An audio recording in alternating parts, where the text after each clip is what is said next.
Come on, baby, give me something.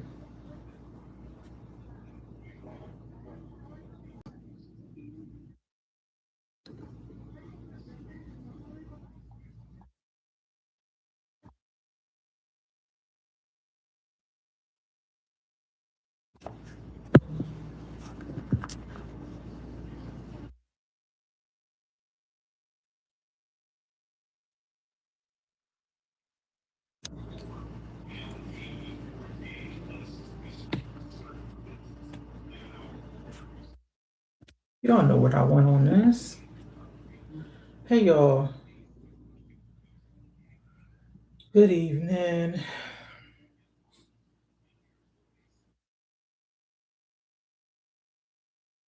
As usual, the tickety talk is not doing what it's supposed to do. It's on us. This is always the one. It's always the one. Always look at it. Don't care. Here, don't care. Okay.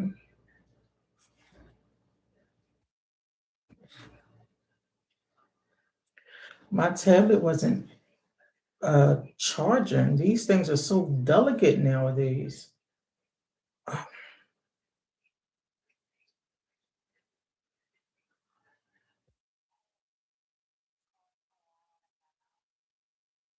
No, no, no.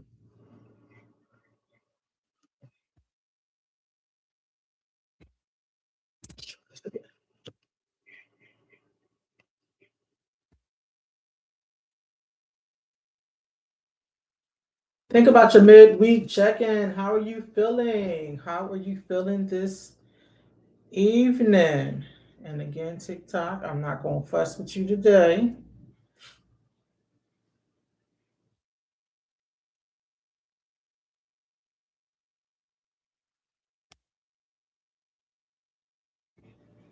Yeah, I'm not going to fuss with her today.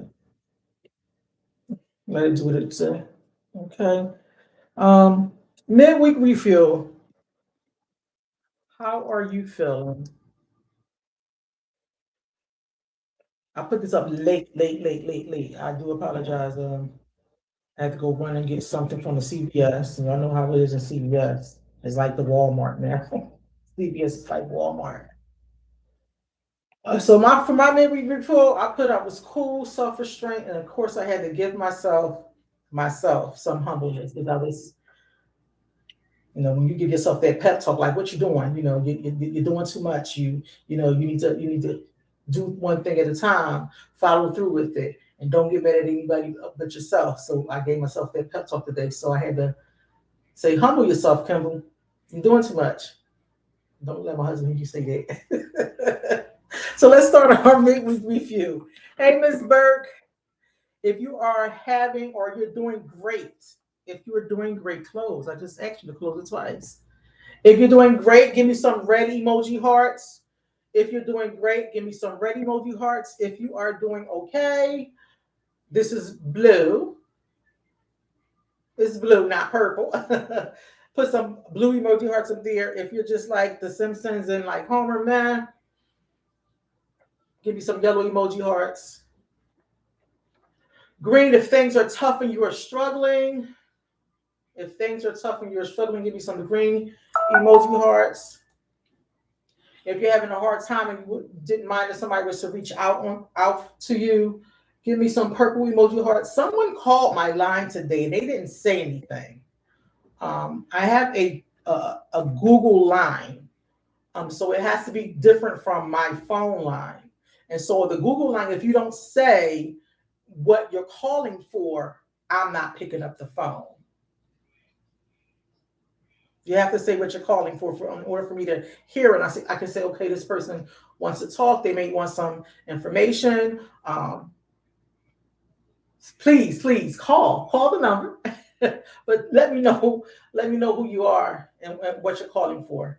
If you're in a really dark place, this is the broken emoji red heart, the broken emoji red heart. If you're having some harmony and balance in your life, give me some pink emoji hearts. Go ahead, Miss Burke. I see you. Miss Carla, she's not on here yet, but she also threw up some great emoji hearts for us when I posted it at 5:30. If you're feeling optimistic and uplifting, hey, Mom Rhonda, put up some orange emoji hearts. If you're feeling optimistic and uplifting, that doesn't just it. If you're having a day like this, you have days like this, put the brown emoji heart up. If you're having a day like this, put the brown emoji hearts up. We have those days. For me, they're far and few in between. Thank you, Lord. Mixed emotions, feelings. You did minimum today, but that was all you were able to do. Give me some white emoji hearts. That's okay. Again, cool restraint. Everything was okay. You restrained yourself. You were cool. And you gave yourself some humbleness. Give me that gray emoji heart. The light blue emoji heart if you're feeling friendly and relaxed. Friendly and relaxed for the light blue emoji heart. This is the black emoji heart. This is for sadness and anger. Sadness and anger. And again, I always point this heart out. This is the one I like to talk about a little bit. So if you're having some anger, some sadness, you feel like you want to talk about it in the chat and get other people to comment, let's do that. And the last emoji heart is the frustrated, the flaming heart. Some frustration. If you're feeling frustrated today, put up the flaming emoji heart. Now, today we're talking about starting over. Starting over.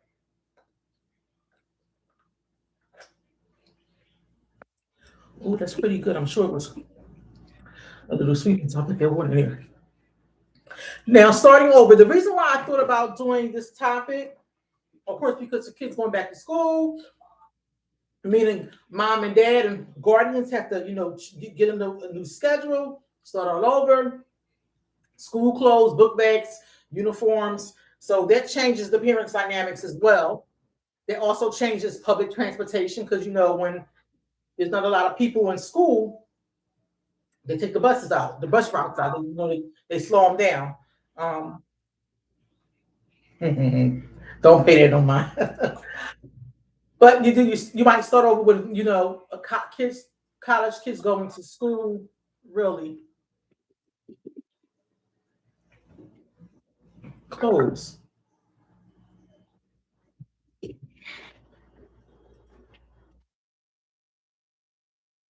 The tablet can be so disrespectful, guys. It has its own mind, but I do want to charge it up.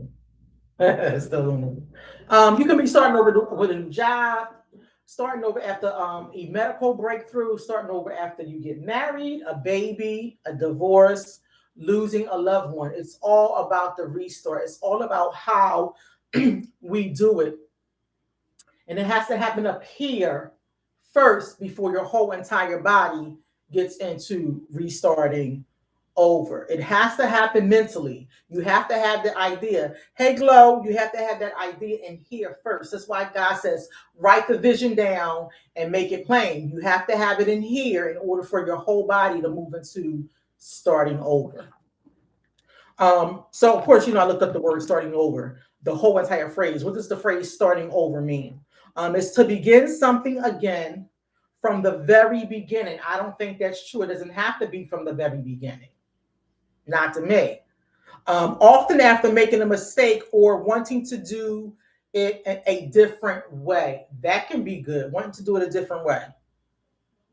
So they gave me a couple of examples of starting over. Maybe after a bad draft, you have to, do a task or a project. You have to start it over to get it right. Or you make a recipe and you didn't put the right ingredients in there, or you didn't follow the ingredients like they're supposed to follow. Now you have to make that recipe over and you have to start it over. A major life change is a total reset. Now that's the one you have to start over. It's a total reset, like moving to a new city, changing careers, or leaving a relationship after a hardship. That's starting all over because your routine and your life is changing. Good evening, Delia. How are you? And then those natural cycles is a process or cycle that can start over again and again and again and again and again, which is kind of like the changing of the seasons. Winter, summer, spring, fall. You have autumn somewhere in there. So that's the starting over. But some of the common expressions that I've always heard as a child is turning over a new leaf. Give me some common expressions for starting over, turning over a new leaf, having a clean slate. Um, and having a clean slate is having no record of past failure or mistakes. That's what God does for us. He gives us a clean slate. Once we confess our sins and we give our life to Jesus, He gives you a clean slate. Your present, your past, and your future sins are forgiven. Back to the drawing board is one of them. Back to the drawing board is restarting after a failure. Okay, so you didn't do it quite right. Maybe you didn't pass the test. You might have to retake that test. So you're restarting over after a failure. Starting from scratch. Deb said over and over. Yes, man, listen, over and over and over and over and over. But start from scratch. This is the one I like the best. Bouncing back. Bouncing back. That's the one I like the most. It's recovering quickly from a tough time. I like the bounce back. Recovering quickly from a tough time.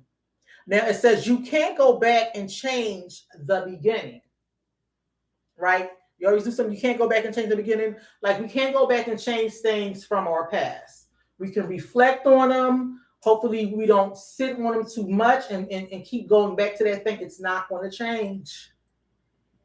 Your past can't change. The only person can change your past is God. And that's when He gives you that new slate. He wipes away everything, all the mistakes, all the failures. He wipes them away. So you can't start over from the beginning, but you can start where you are and change the ending. And C.S. Lewis, they have him, quoting that quote a lot of times. So you can't go back and change the beginning, but you can start where you are and change the ending. Hi, Mom Terry. My Mom Terry is on my YouTube channel. Please, guys, subscribe and like my YouTube channel. I'm going to be bringing some classes, some daily living classes on YouTube in a minute, as soon as I get a Saturday. The past is fixed, right? You can't undo mistakes or alter what you have that already happened. There's been a lot of movies out, that'll take you to the past, Back to the Future. Remember 1, 2, 3, Back to the Future. Sometimes you have the Terminator. The Terminator's trying to go back and change some stuff from the future. I like the what's that movie be like, Bert? The Butterfly Effect. The Butterfly Effect. Ashton Kutcher plays in this movie, The Butterfly Effect. He has this neurological disorder,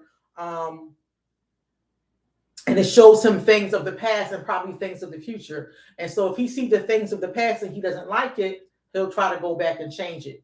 But every time he go back and change it, that particular problem or situation will get better, but something else gets messed up. Delia said, hanging in there. Thank you for asking. No problem, my love. No problem, my love. Another one is the present is open. Your current choices determine your future path. Your future path. The present is open, and your current choices determine your future's path. So think about whatever that thing is that you were starting or you were all the way through. Like me, I'm halfway through my book. Halfway. I told my publisher that. He magically sent me a call last night, and I did not answer, guys. I did not answer because I told him that I will almost be finished, and the summer is almost over, and I'm not even. I think I got 2 chapters down, and the rest of them is like pieces and right. It's the pieces, it's words, and it's just sporadic. And so he let me know the price, and I was like, hey, won't you send me my other 2 books, reprint them, give me 15 of the Healing Journal and 15 of When Horrible Things Happen. And so I'm going to get those 2 books so he can, give me a little time to get this other book out. So I see the present and I'm making these choices, but it's going to determine my future, my path. I have to make sure I give myself every Saturday at least 2 to 3 hours to devote to trying to get something out on paper or typing something or taping something for a recorder. It's very difficult. If you think writing is easy, all the writers, the big writers, it's a gift. It's a gift, but when you're putting something in your mind and you want people to understand it and also have God sprinkle some wisdom on it, you got to take your time. You got to take your time. And that was good. I'm going to tell him that when he call me again. You got to take your time. Action wins. So starting today matters more than yesterday's regrets. I would probably put that towards if you are having a goal. Starting today matters more than yesterday because you could have had the goal today is Wednesday. You could have said on Monday, I'm going to start exercising, walking a little bit more. I'm going to change my eating habits. And by Monday night, you're eating a cheeseburger and fries. To say a cheeseburger and fries are unhealthy, just depending on what kind of meat it is. And you didn't walk. I mean, you probably walked to your car to work, from work to your car, and up and down your steps. So, but don't worry about yesterday. Change it. You can start changing it today.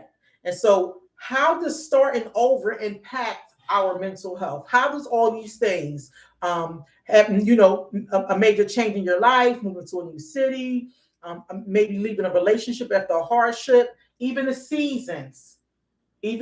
So now it's summertime, we're going to have fall, and after fall, we're going to have winter. We're not going to have that much sunlight. And they do say there is seasonal depression. There's something called seasonal depression. So even with the seasons changing, it can impact your mental health. Starting over triggers a massive shift in your mental health. It disrupts your daily stability and forces your brain to work overtime. It's a major shift in the brain. Major life transitions are one of the most common reasons people notice changes in their mental health. Bless you, babe. In their mental health. Even positive life changes, starting a new job, again, having that baby, moving to a new city, can bring stress, anxiety, and a sense of uncertainty. If you've been a first-time parent, you're excited about having a baby. You did the gender reveal, and everybody gave you all these gifts. And you have your godparents, you have this, and your mate, your husband, hopefully, then got your nursery, everything together. And either when you're in labor, you're anxious. When your water break, you're anxious because you've never had a baby before. It hurts. You get anxious about that. Is my baby going to be okay? Am I going to be okay? Because labor, if anybody know, if you're in labor, it's a chance that you can pass away. It's far few and in between, but women can die during childbirth. Then you have to bring the baby home, and the people tell you when the baby sleep, you get some sleep. And if you're nursing, you have to make sure you're producing enough milk to feed your child. You have to make sure you're eating a right diet, so your child can get the nutrition. So that can be a little bit worrisome. The dad can be nervous because he hears the baby cry and he doesn't have that supersonic umbilical cord like the mom do. Oh, that's just a cry because they want to get up, or a cry because they're not hungry, or cry they want to have some attention. The dad's always nervous. The baby head bows a lot. The dad like, oh, I don't want to hold the baby. So having that new baby, some anxiety comes up, some stress comes up, a sense of uncertainty, especially when it's a new job. New job to me is like going to high school. You're going to meet some new people. You already know your job description. Half of the stuff you ain't even going to do, when they're going to give you a little bit more stuff than you're supposed to at this new job. So you got to get acquainted with the layout of the building. You got to get acquainted with the people in the building, your coworkers, maybe your subordinates, which route you're going to take to work, because it might be a different route, all those things. And then this is the new thing. You have to get acquainted with their pay.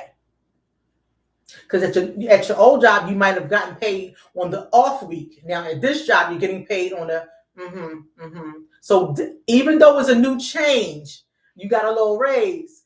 Some things have to change. Some things will change. Change is constant. We can't stop it. The only thing we can do is stall it. That's the only thing we can do with change is stall it. We call that procrastination or denial. Mm. And God called it being hard headed. He called it being hard headed or stubborn or having too much pride or arrogance. Arrogance. Um, another thing about life changes. Um, your health.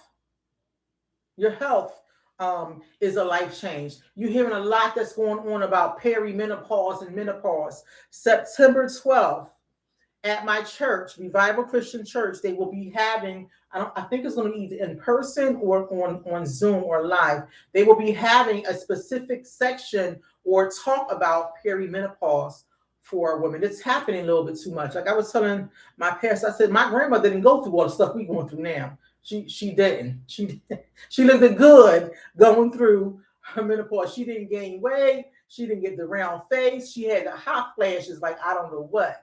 But she didn't go through all of this. You know why? The food was different back then. The air was different.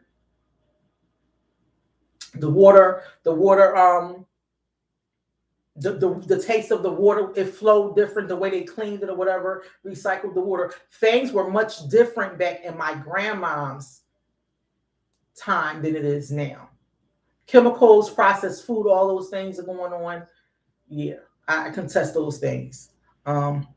It is not hard. It's not the event that is hard. It's new routines. The example with having the baby, it's a new routine. And then there's new expectations, right?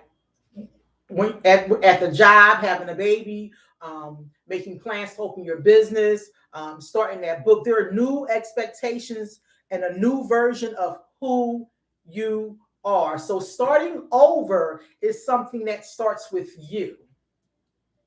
You make that decision to say, okay, maybe I don't like what's going on here. I'm going to try to make a transition to who I am now. Because the Kimball you see now is not the Kimball back 5 years ago, right? It's not that Kimball. I transitioned a lot, and I'm really proud of myself. I'm proud of myself for that. So it's not the event that is hard. It's the new routine. It's the new expectations. And it's the new version that you have in your mind of who you're going to be. And that can even be with the children. You know, your kids might be getting a little older. You might have your 6-year-old now. He's 7 or 8 or 9. So there's a little bit more expectation. Hey, Miss Carla, there's a little bit more expectation to what the 6-year-old can do than the 9-year-old can do that he is now. They are now. The 9-year-old can make their own bath water. You know that they check up on them because the boys don't like taking baths. They'll be in a tub playing in the water. I got nephews. My grandson never did that, y'all. He never did that. That's because I made his bath water though. So there's a little bit more expectations from you as the parent and your children. Especially again, guys, the kids have already went back to school. And I know I probably do it every year. I did not do it this year on what you should do to prepare your children and yourself for when they're going back to school. Because that's one of the things that's starting over. Proper sleep, getting a healthy meal. When they're coming home, the expectation, you're not going to be on your iPad. You're not going to play the PlayStation 5. You're going to start doing the work. Do your homework, get this stuff out of the way. Now, you'll probably have those things planned out, but are they consistent? Because we all fall back into those habits. That's why you have to start over. And I said that's why I have to start here first. Mentally here first and here first. And you write it down and you look at it and you say, okay, I need to stick to this. How much of the new routine is going to cost me? And then what's the outcome? Like losing weight. You buy the equipment. I bought a lot of equipment. I'm saying that low because I bought a lot of equipment. and you only use it for like 3 or 4 weeks. I have a gym in my basement. I just started a little exercise room in the back. It's a walking pad back there. It's a ab stand, and it's a squat station. And I haven't been in it yet since my husband cleaned it up. But yeah, so it has to be in here. It has to be in here. Mentally, you have to give yourself, again, when you turn the key in the ignition, it doesn't automatically start. It's a spark that's going from the key inside there, and then it's giving a signal into your engine to start, to crank. That's the same thing with your mind. You have to have the idea first. And I say, to make it stronger, that idea, take that thing to God. God, I've been procrastinating on this, and I want to lose weight. I want to be a little bit more healthier. Or God, I've been procrastinating on making sure my kids and me are on a good routine this school year for starting back to school. Right? It is common to feel overwhelmed or off balance when you're starting over.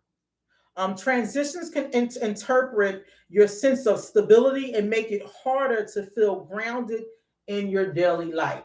That's when you go right back to your old ways and your old habits. 3 days, you'll think that thing in your mind. On the 7th day, you probably went to go maneuver and change something. You may have wrote something down on the 7th day.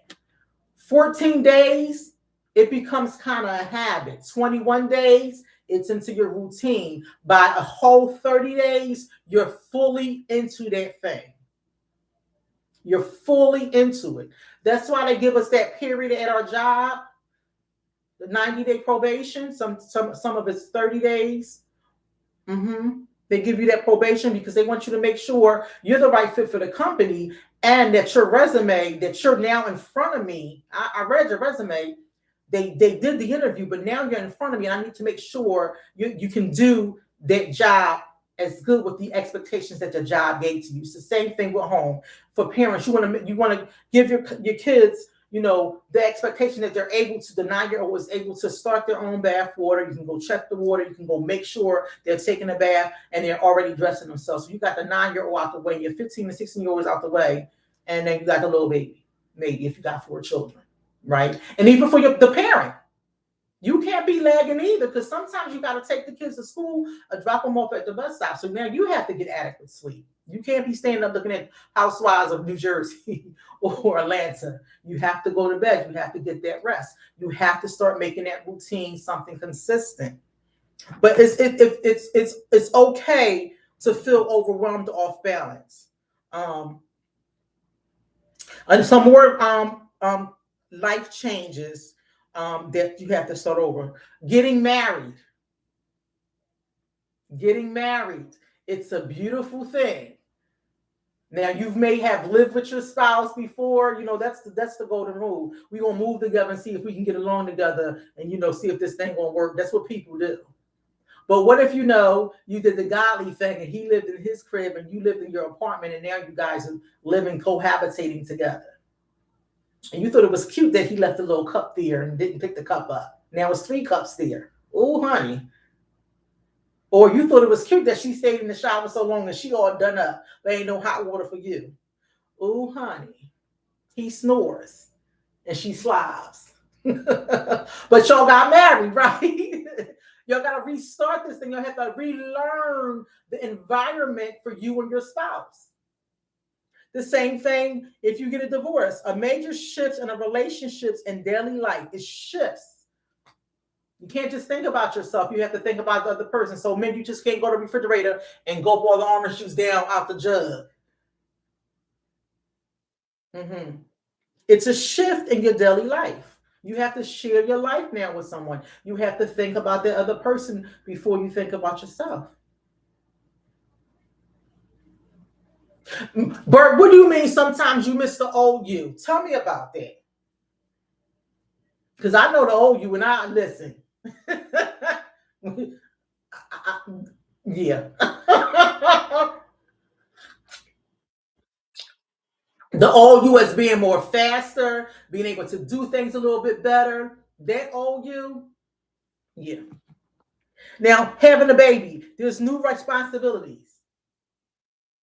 Sleep changes. Your sleep changes. The baby sleep whenever they want to sleep. It can be in the morning, 2 or 3 minutes you sleep, but your sleep changes and your identity shifts. Now you're going from being just a plain person, individual as you are, taking care of yourself. Now you are a parent responsible for a full life, a human life. So making sure they eat first, making sure they're okay, making sure they have proper clothes, making sure their well-being is taken care of, then you take care of yourself. Losing a loved one, grief and emotional adjustments. Anybody can speak to that? Losing a loved one. I just erased my mom's. She had the house phone, so I had her house number. My sister had a cell phone. My mom would answer the house phone. I just erased that number out my cell phone, I believe, last night. And I immediately, after the service for my dad, took my dad's number out my phone. So losing a loved one, the grief and the emotional adjustment. Okay, she said yes. Losing a loved one triggers a profound psychological and physical adjustment process with no set time. Grief has no set time. Sometimes it shocks you, and you're just going through the motions. We all know when you go through the motions, you're there. You're probably at the service. You probably went to the graveyard to, see give them their final lands. Then you home. You're probably, giving the clothes to the Goodwill, cleaning out the room. You're just there. And then maybe a year later, it hits you full-fledged on. Grief and emotional, it doesn't have a set time to it. Don't let nobody tell you when to grieve, how long to grieve. It has no set time. Changing jobs or careers. Again, the uncertainty and new expectations from your boss. Or if now you're the boss. Okay, now if you're the boss, there's new expectations for you because now you have people that you supervise or that that work under you. Maybe it's a new dress code, right? Some jobs they have they don't have the business casual dress code. They have the dress down code. And my sister's job, they were only able to wear button down shirts and slacks, and the men had to wear ties and slacks when she worked there. She works at the wine and spirit shop. She's a general manager. Now they can wear jeans. They can wear jeans, and believe me, she got enough of them. Now, a health diagnosis, managing a new physical diagnosis or just giving a diagnosis that you didn't, your spouse or you didn't expect. There are some emotional challenges that happen with that. High anxiety might happen with that. Maybe your spouse now feels some grief for themselves, and now that you have to take care of them, things are changing. There's some, maybe some financial stress that's coming on. Common impacts on your mental health. Of course, there's always anxiety and worry. Even with the new baby, even with finding a new house, even with starting over a new job, there are anxieties and worries. Am I going to be able to keep this, this home? What if I lose my job? What if my husband loses his job? There's things that we worry about that we get anxious over. One of the things that I have for the mental health is exhaustion. Exhaustion. We as Homo sapiens, human beings, we push ourselves until it ain't no more gas there. And when you do that, what happens? You're sitting in front of your doctor Like, I'm tired, my body hurt, and the doctor like, well, when was the last time you took vacation? Or you haven't even seen your primary doctor like that, so they don't know you, but they only know you from a chart. They're reading a chart. Exhaustion. Exhaustion is high mental effort. It is required to build new habits, which can lead to fatigue or poor sleep. Poor sleep. If I don't say anything and you don't listen to anything tonight, you must get 8 hours of sleep. When we hear about God creating the heavens and the earth, he did everything one day. One day. And on that last day, he rested. It doesn't say that he did everything one day and kept going. One day he did this. Pause. One day he did this. Pause. Some people will work 6 to 7 days every day.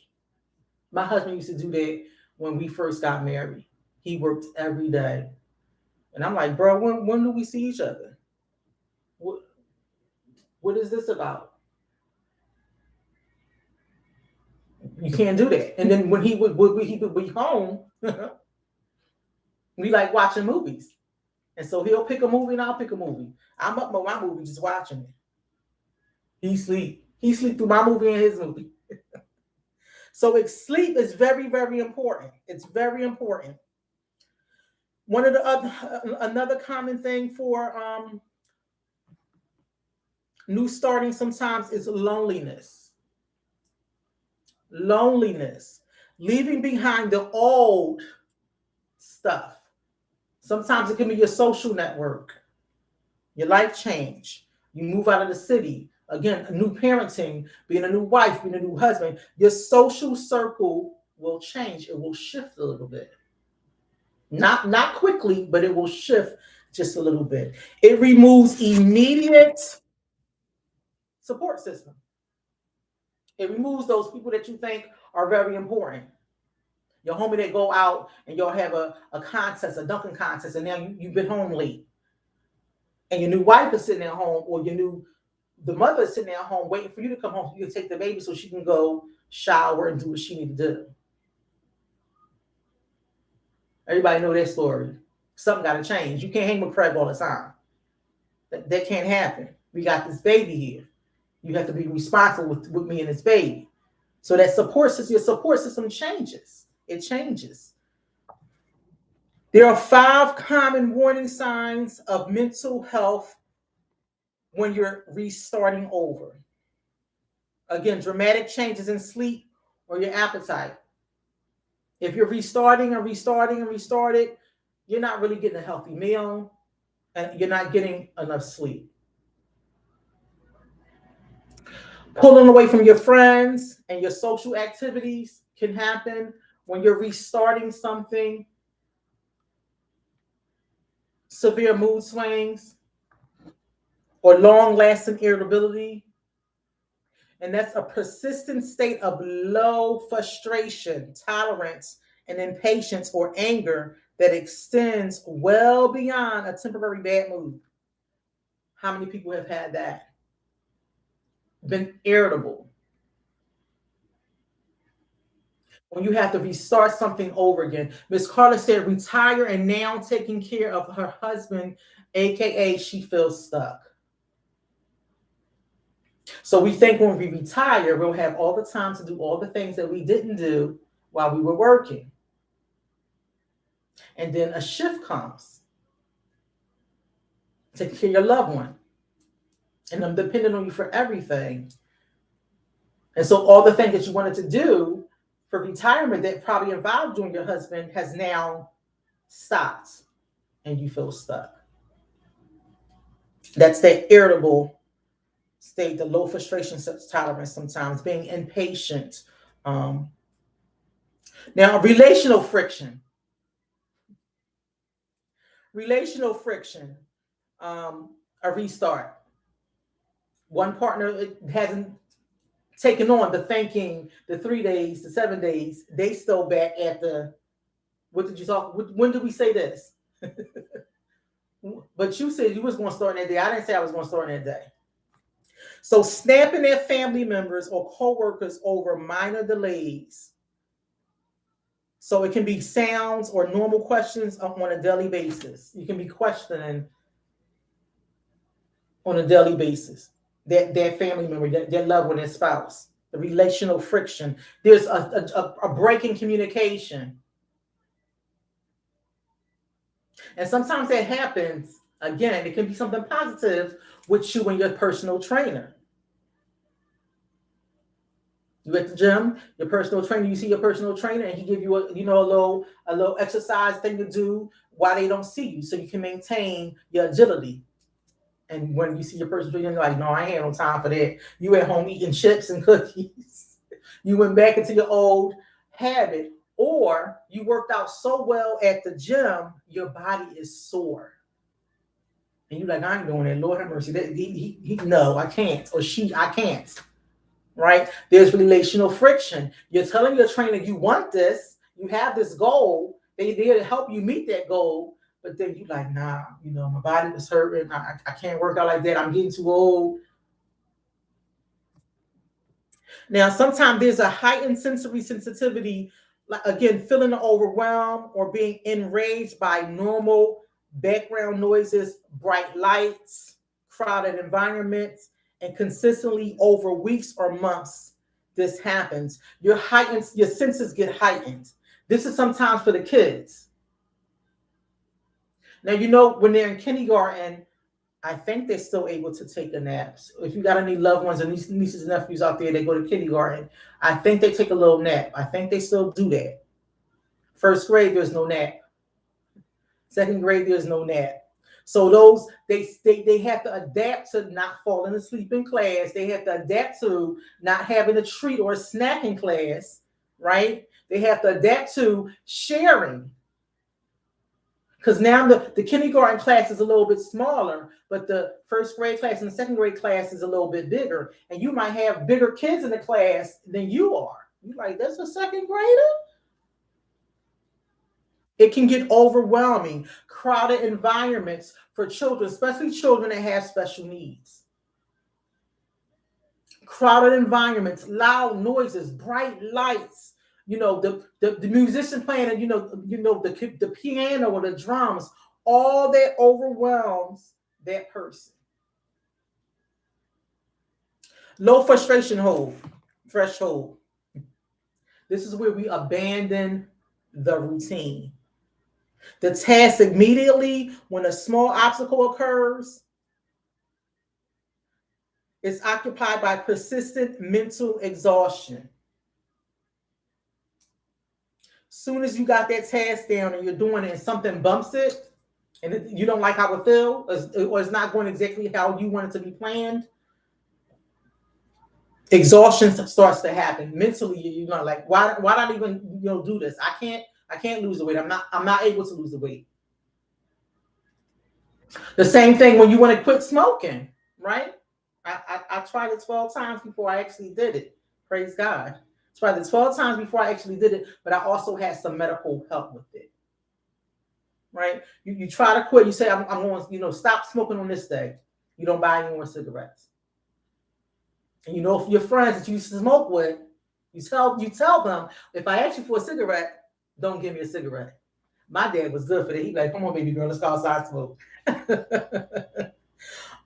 But something happens at home in the morning. It can be either the kids wasn't ready, they didn't get prepared, somebody slept late, whatever happened at home. And now you're on your way to work and you see your smoke buddy that you smoke with, Joyce, come outside and talk to me for a minute because let me tell you about these kids and can I have a cigarette? That obstacle got you going right back to the thing you want to give up.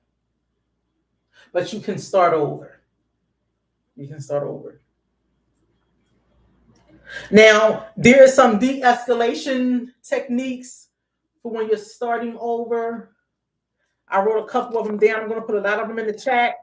And some other resources in the chat once we get off of here. But I like this one when you're in the heat of the moment. When you're having those severe irritability, the low frustration tolerance, when you're impatient, when there's that relational friction, again with the heightened sensitivities and the low frustration threshold, you're in the heat of the moment. You really want this thing to work. That's why you said, let me start over. Whatever you were doing wasn't working for you. It may have not been working for your family, and you're starting over. You're at a point where you're saying, this has to be shed. I have to get this out of me so I can, be better. Or so I can be better for my kids. Or you're showing your kids how to, have a routine of sitting down, studying, not being on the iPad, not being on the phone, not being on they PlayStation. Because now they're getting older, and you want to teach them that mommy ain't gonna always be here. If you do go to college, mommy not going to be there. The teacher's not going to be there. If you do live on your own, so you want things to be better. It's always about being better, making a better version of yourself, a new version of yourself. So if you ever get in the heat of the moment, this one is called the 5-second pause. Before speaking or reacting physically, close your mouth. Count to 5. This creates a gap between the irritating stimulus and your response. For 5 seconds, pause. Before you speak or react, close your mouth. Count to 5. And this is going to create a gap between the irritating stimulus, something that you want to say that you shouldn't say, and your response. That can be done with your children, with your husband, with that irritating employee at work, or the irritating coworker, or your boss, right? The psychological side. Take 2 quick inhales through your nose, 1 deep inhale, followed immediately by a sharp top inhale. Then exhale fully and slowly through your mouth.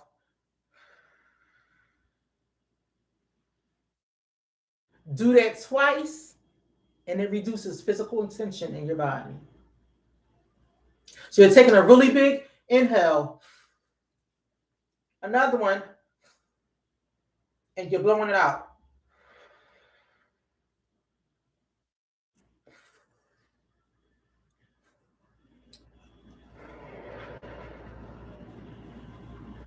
This is catching up with this. When we angry, when we mad, when we frustrated, when there is anxiety, your heart is beating. And the mind is like, oh, what we going to do? What we going to do? A lot of young people go to work and say, oh, I don't need this job. How many get fired?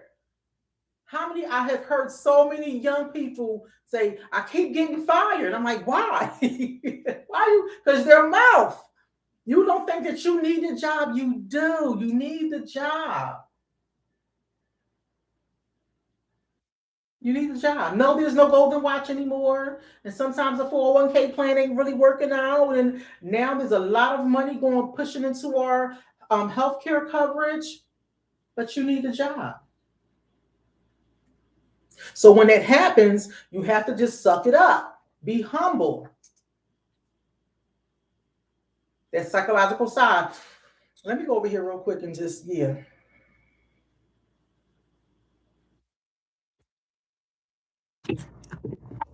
Now, this is the 1 hour rule. I forget about this rule a lot because I try to do it with my husband, and I forget it could be 3 days later. Ask yourself, this is the 1 hour rule. So if something happens, ask yourself, will this matter to me in 1 hour? Will it matter to me tomorrow? If the answer is no, consciously authorize yourself to let it go for now. So if something is coming up and you and the husband is disagreeing, or something is coming up and you don't like the way your kids are moving and they don't like that you told them no, 1 hour rule. Table it. We'll talk about this tomorrow. Table it. This prevents a lot of arguments. This prevents a lot of stiffness in the house. This prevents a lot of re-going over things over and over. And this is especially with the children. They need routine. They need boundaries. I require them. So the 1 hour rule, ask yourself, will this matter to me in 1 hour? And will it matter to me tomorrow? Is this important, really? And if the answer is no, consciously authorize yourself to let it go for now. Well, let it go. Sometimes we hold on to too much stuff and it ain't even ours. The stuff is not even ours. Let me take a sip of my juice for that.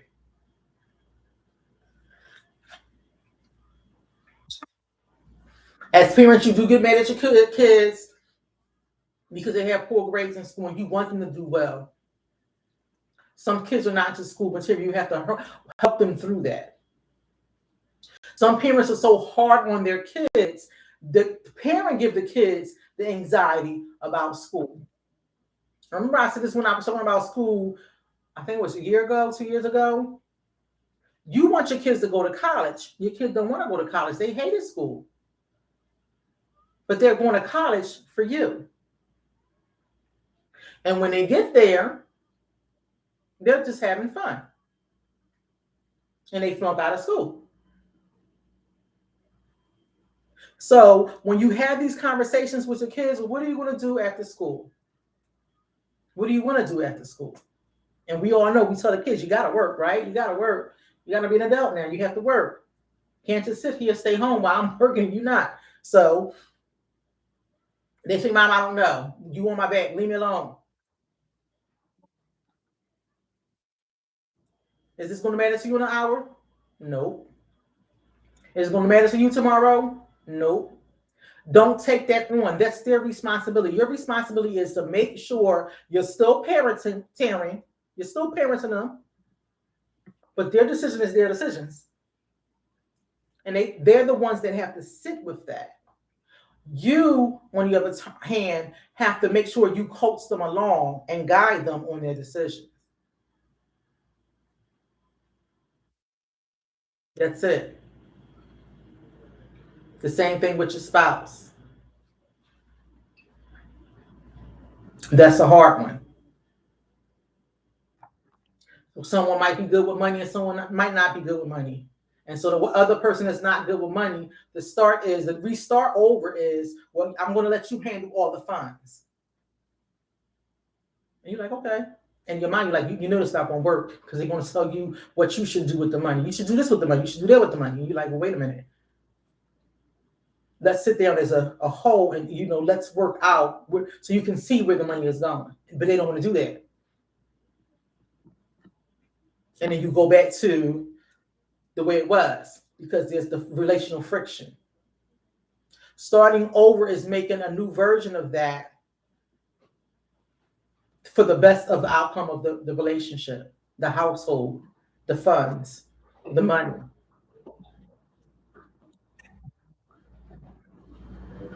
The notice and name it method. The notice and name it method. We have to do this as adults. Slightly label the feeling to yourself. Am I feeling highly irritable right now? Name the emotion while you're there. Name the emotion. This shifts your brain activity from the emotional oblongata to the logical frontal cortex, which is making you think a logical thought. All that happens in the front. So if there's something going on and you don't feel right, name that emotion. A lot of us don't like to name those emotions. A lot of us don't like to say, you're irritating me. You're overwhelming me. I feel exhausted. I need help. I'm tired. Name the emotion so it can move from the emotional part, because we react sometimes on our emotions alone, not the logical part of the frontal cortex. That's why I like the notice and name method, and I like the 5-second pause, because you're able to gather your thoughts and you're able to name it in that moment. So when you're gathering your thoughts, your mouth is shut. You're not saying anything. You're not shooting those dart back at somebody. And then you're naming that emotion. And then you're letting yourself know, oh, I am irritated, because in your mind you're saying you're not. Oh, I am irritated. I'm anxious right now. I'm worried right now. I'm exhausted. This is overwhelming me.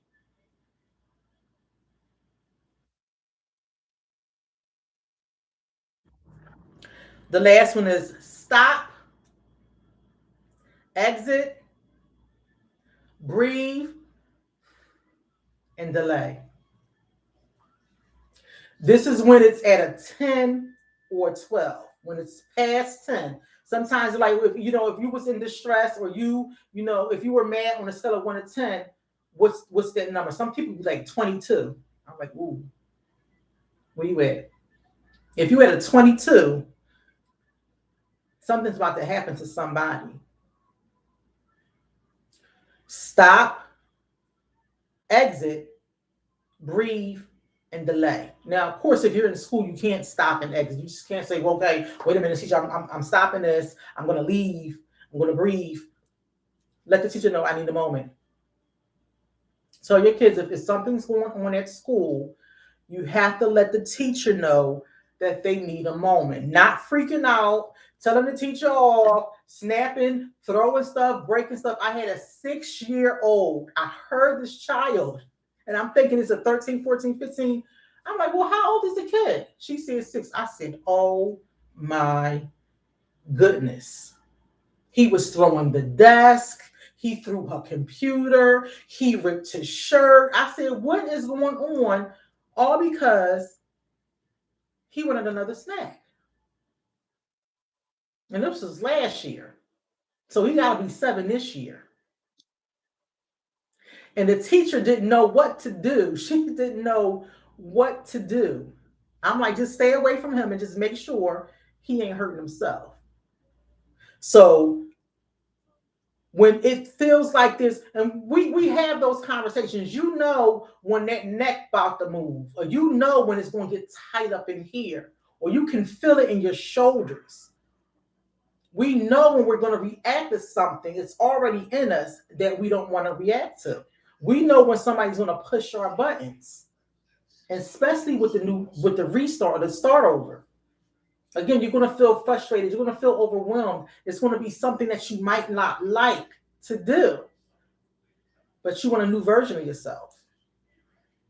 Stop, exit, breathe, and delay. Delay does not mean that you have to start over. Delay is noticing where you are right now, probably processing the problem solving, and sometimes you don't have to start over. You might have to maneuver something and change something in that goal or in that plan. Remember, I said change is constant. This world rotates on its axis every single day. There's a day and a night. It's constant. It's going to happen with or without you. Stop, exit, breathe, and delay. Miss Carter says she liked that and have done it plenty of time. Baby, I know. I know. I love the notice and name method, and I like the 5-second pause. I'm going to put these all in the chat.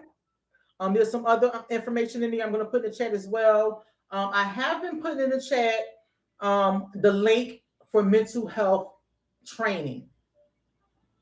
You can do the mental health training on your own. Is the link you go to there, you sign up for it. Again, the first course is probably 2 or 3 hours of you doing something on the computer, answering some questions, looking at some reels about something. And the second course is you're going to be with the mental health first aid instructor, and they'll talk to you. They'll talk to you and do little scenarios with you with a small group of people, and then you get a certificate. It lasts you for 3 years.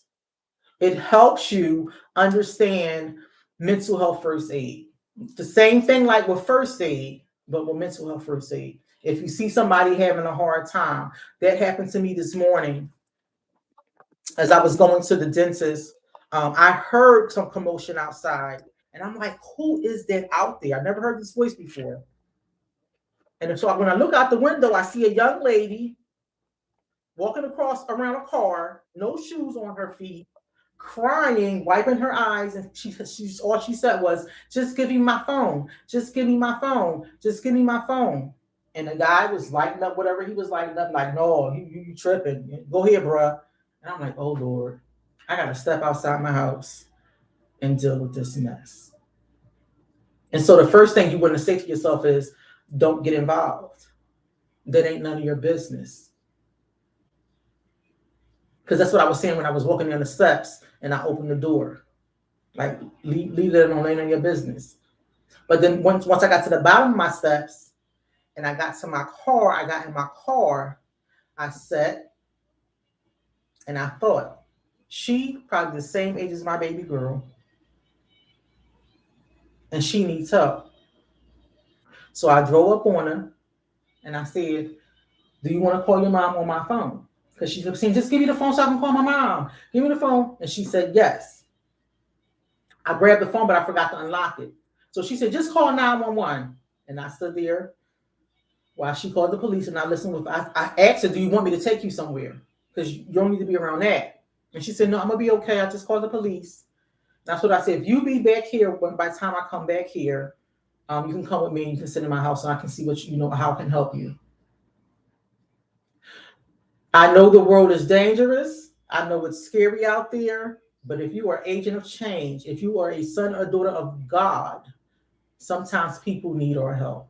And in that moment, even though it was a domestic violence moment, my red alert went off to say, I'm going to help her. The guy was, a little bit young too, but I'm going to help this person. And I'm glad that I did. I'm glad that I didn't just walk away, get in my car like it ain't none of my business. But that's because even though I went to school for psychology and I have my master's, doesn't have anything to do, and I tell people all the time, mental health in the office, you control that environment because your client or your patient comes in your environment and you're controlling that environment. But when you're out in the street, you may see somebody having a crisis, somebody in psychosis. Sometimes you often see people taking their clothes off because they may be having a substance-induced psychosis. It's totally different out in the street than what it is in a closed office. And so that's why every year or every 3 years, I take that mental health first aid training because it helps me to get my mind out of an office setting when I'm in the street. I can talk the language. I can read body language. I can, try to comprehend and say, if I can help you or if you need something else that I can, give you to help you. Mental first aid is free. It's free. So I'll be leaving that link again in the comment section. You can do the training on your own. Is there any other events besides the one for September 12th? Oh, yes. If anybody is interested in going to see The Passion of Christ before the new movie come out, because I think The Resurrection of Christ is coming out sometime in 2027, but The Passion of Christ is going to be showing on September 12th. We're going to the Regal movie theater, Grant Avenue, with my sister Stephanie Love God. So if you're interested and want to go to the movies with us to see that on September 12th, I think it starts at 2:00. Just send her an email. Her email is Fit for God. It's FITT, the number 4 GOD. Send her an email. .com, fitforgod.com. Send her an email. Let her know you want to go see The Passion of Christ, and she'll let you know where we're going to meet up at to see that movie. And I guess I'll see you guys next Wednesday. Starting over can be painful, starting over can be scary, but starting over can bring new life, new joys, new goals, a new you, a new version of you. Start over. Before the new year comes in, don't make those resolutions because we always fumble and fall with those. Before the new year comes in, this is the time. You always say to me, this. I always say to you guys. I always make my New Year's resolutions 3 or 4 months, a while before the new year come in, because I have high goals for myself, for my family, for my home. Whew. But God does it. God gets me through it. So start thinking about now. What is something that you want to take off of you? You want to shed? You want to add to starting over? I am actually reading this book. It's called Change Your Mind. I'm an avid book reader. Change Your Mind. Again, when you're starting over, it starts up from here. I believe this book is like $11 on Amazon. It's good. I was actually almost finished it and I had to start over. Cause I was like, I gotta go back and highlight some stuff. I highlighted listen, I said, I gotta go back. I didn't highlight anything. I gotta go back and highlight some stuff. So this is a good book to get. It deals with strongholds, your mental strongholds, and walking in freedom. Baby, this is powerful. I got this book for me, and I got this book for my husband. Because we both gotta change our minds. You gotta change your mind. You're never gonna be the same person that you are from today, from 2 years from today, or from the person that you was from 2 years from last year, 2 years ago. We all start over. My name is Kimball Evans. I thank you guys for joining me this evening. You've been on the Trap Lounge. I'll see you guys next Wednesday. Have a good night, guys, and be safe.